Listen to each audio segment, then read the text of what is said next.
नमस्कार, जी न्यूज़ पर आपके साथ मैं आदिति त्यागी। इस वक्त की बड़ी खबर के साथ मुख्यमंत्री ममता बनर्जी राज्यपाल जगदीप धनखड़ से मिलने के लिए राजभवन पहुंची हैं।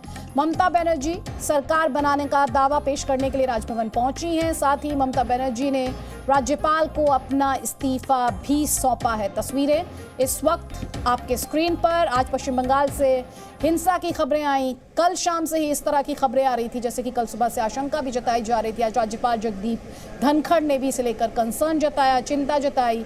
और तस्वीरें हम आपको दिखा रहे हैं। मेरी सहयोगी पूजा मेहता ज्यादा लेटेस्ट इंफॉर्मेशन के साथ। पूजा, इस वक्त क्या चल रहा है? और ये जो मीटिंग 7 बजे की वक्त था इस मीटिंग के लिए, तो सरकार बनाने का दावा और 5 मई को शपथ ग्रहण समारोह। बिल्कुल अदिति, आपको बता दें कि 3 बार शपथ लेने वाली सीएम डेजिग्नेट ममता बनर्जी यहाँ पहुंची है। कोलकाता का राजभवन, यहाँ पर गवर्नर से मिलकर जो है सबसे पहले अपना इस्तीफा देंगी और उसके बाद जो है वो सरकार बनाने का दावा जो है वो पेश करेंगे यहाँ पर। और उसके बाद गवर्नर उनको रिक्वेस्ट करेंगे कंटिन्यू करने के लिए एज ए चीफ मिनिस्टर।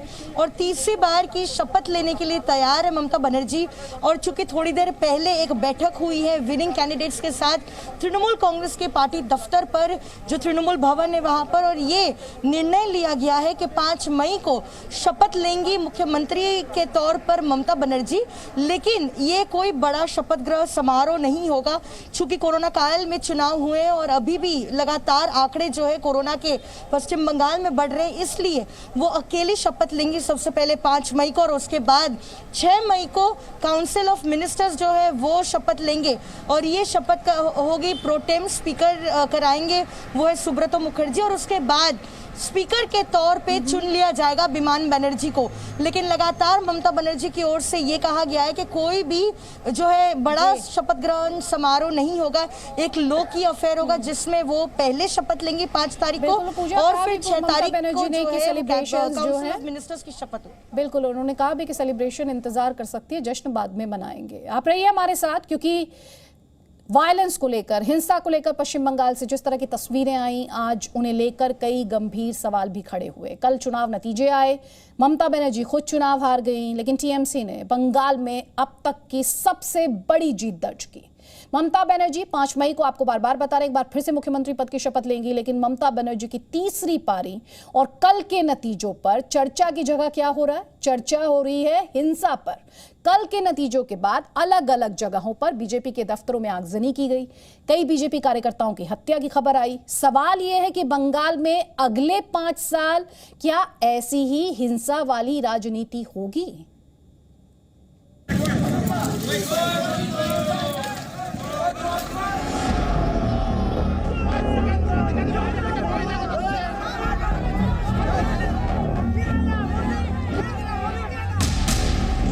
ये तस्वीरें तब हैं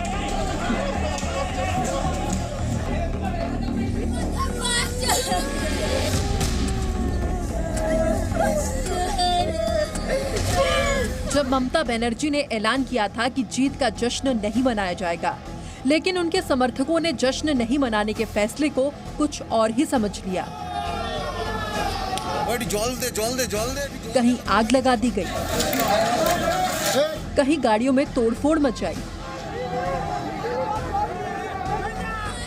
तो कहीं किसी की हत्या कर दी गई।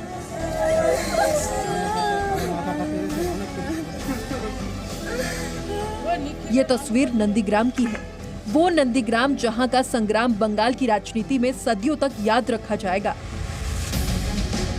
जहां एक सिटिंग मुख्यमंत्री को पूरे राज्य में जीत मिली, लेकिन अपने ही चुनावी क्षेत्र में वो हार गई। अब इस हार का बदला ममता बनर्जी के समर्थक हिंसा करके ले रहे हैं। ये नंदीग्राम में बीजेपी दफ्तर की तस्वीर है।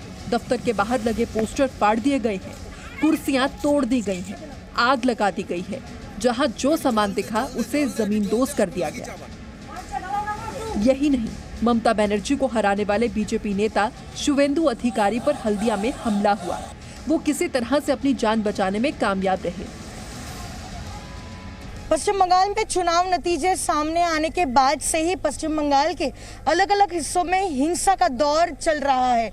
लगातार जो है बीजेपी के कार्यकर्ताओं को अटैक किया जा रहा है, गाड़ी, घर, दुकानें टारगेट की जा रही है और तोड़ी फोड़ी भी जारी है।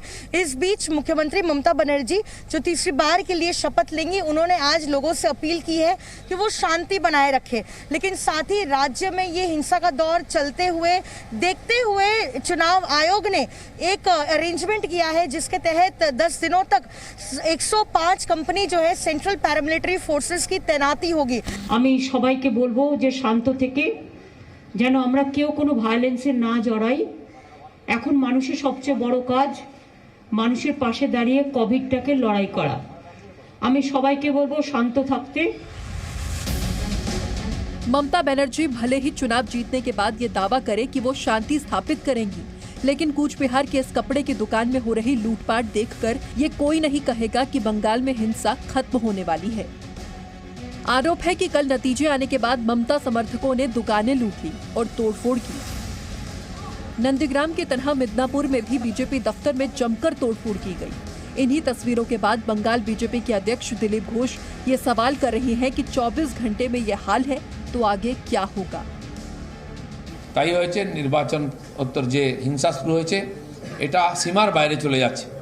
আমরা প্রশাসনিক অধিকারীদের সঙ্গে দেখা করছি, তারা কথা বলছি, তারা এক প্রকার চুপ করে আছেন। স্থানীয় পুলিশ তাদের সামনে এই ধরনের হিংসা হচ্ছে।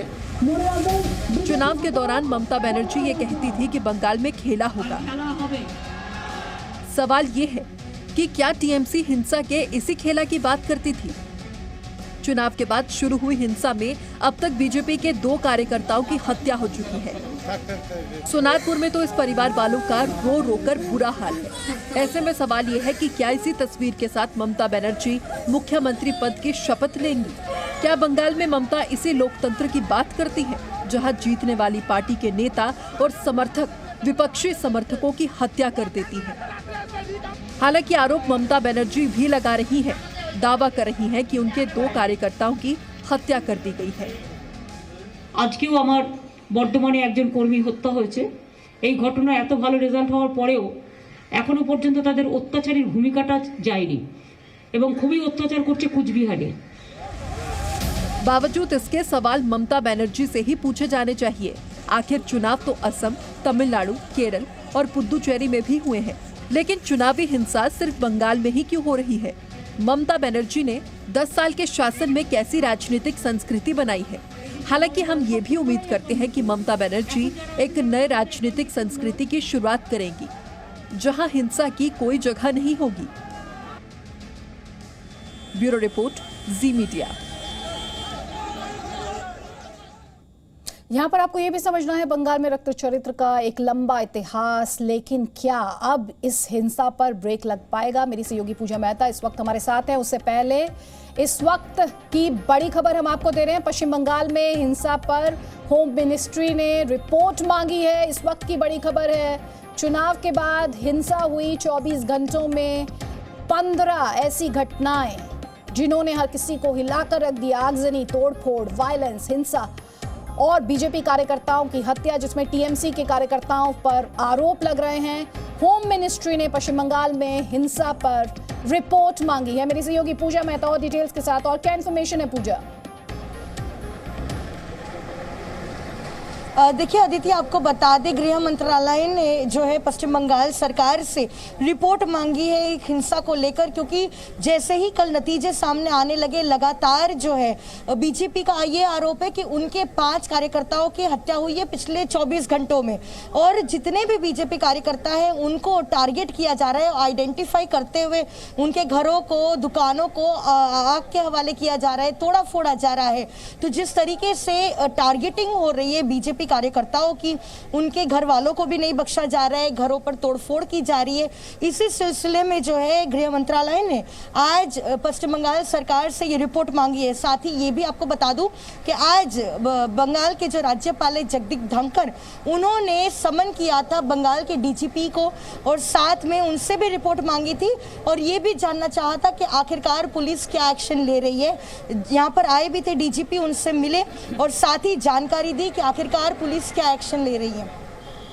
बहुत बहुत शुक्रिया पूजा इस लेटेस्ट इन्फॉर्मेशन के लिए, और आगे भी अपडेट्स के लिए आएंगे आपके पास। पश्चिम बंगाल में चुनाव के बाद हिंसा की एक और तस्वीर अब हम आपको दिखाने जा रहे हैं। बीजेपी नेता और केंद्रीय मंत्री बाबुल सुप्रियो ने एक वीडियो ट्वीट किया। दरअसल इस वीडियो में आप देखेंगे कि किस तरह जीत के जश्न में टीएमसी कार्यकर्ता बमबाजी कर, देखिए तस्वीर आपके स्क्रीन पर, किस तरह से बमबाजी की जा रही है। ये वीडियो हम आपको बता दें केंद्रीय मंत्री और बीजेपी के नेता बाबुल सुप्रियो द्वारा ट्वीट किया गया।